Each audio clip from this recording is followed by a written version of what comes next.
ठीक है, आगे चलिए। फंक्शन की डेटा टाइप होती है, देखो यहाँ पे है डेटा टाइप,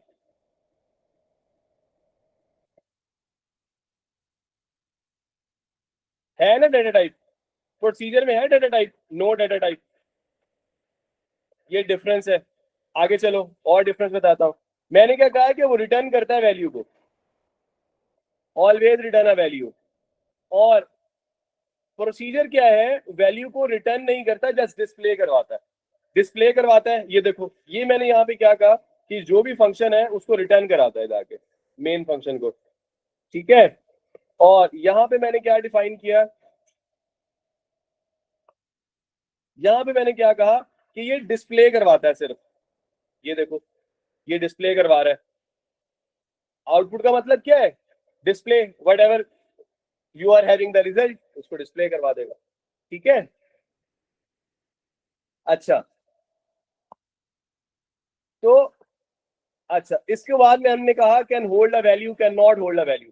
इसका जो फंक्शन है बेटा, मैंने कहा कि वो वैल्यू को होल्ड करता है, जब रिटर्न करवाएगा तो वो वैल्यू को होल्ड करके रखेगा अपने पास। ठीक है, ये होल्ड नहीं करता वैल्यू को, प्रोसीजर होल्ड नहीं करता वैल्यू को, ठीक है, अपने पास स्टे नहीं करता वैल्यू को। ठीक है, can act as a variable, हमने लिया ना।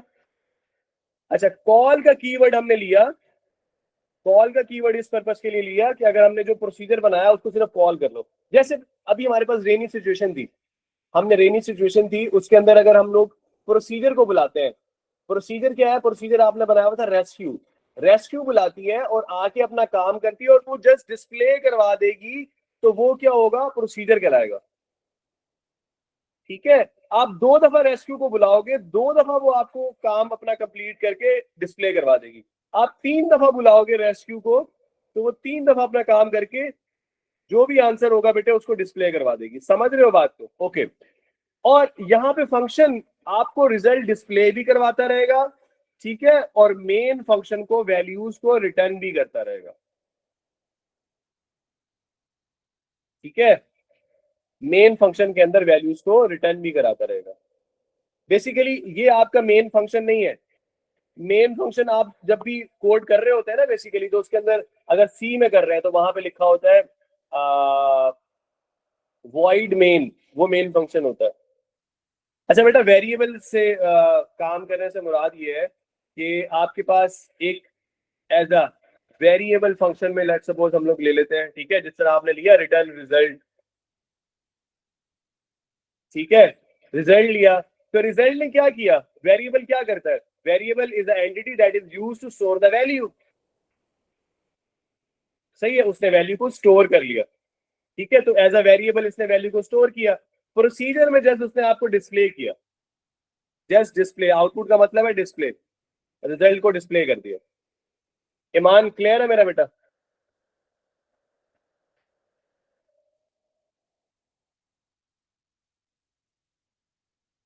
वेरिएबल की क्या डेफिनेशन थी, an entity that is used to store the value. ठीक है, तो वैल्यू को स्टोर कर लिया। तो ये दोनों में डिफरेंस है, दोनों में डिफरेंस याद सबसे पहले आप लोगों को बेसिकली ये पता होना चाहिए। उसके बाद फर्दर इसके इंशाल्लाह मैं क्वेश्चन कराऊंगा, आप लोगों ने वो करना है। अगर कहें तो कुछ क्वेश्चन दे दूं, एक आध क्वेश्चन दे दूं, उसको खुद से करो, प्रैक्टिस करो, फंक्शन में भी प्रोसीजर में भी थोड़ा सा अंदाजा हो जाए कैसे करना है। ठीक है,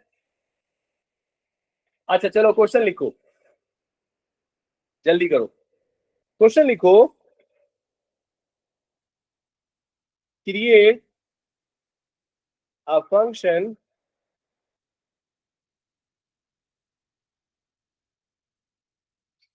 that asks user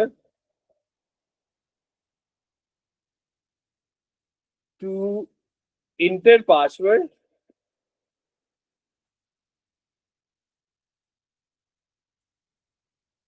enter password and return true, return true if password, if password consists 8 or more characters।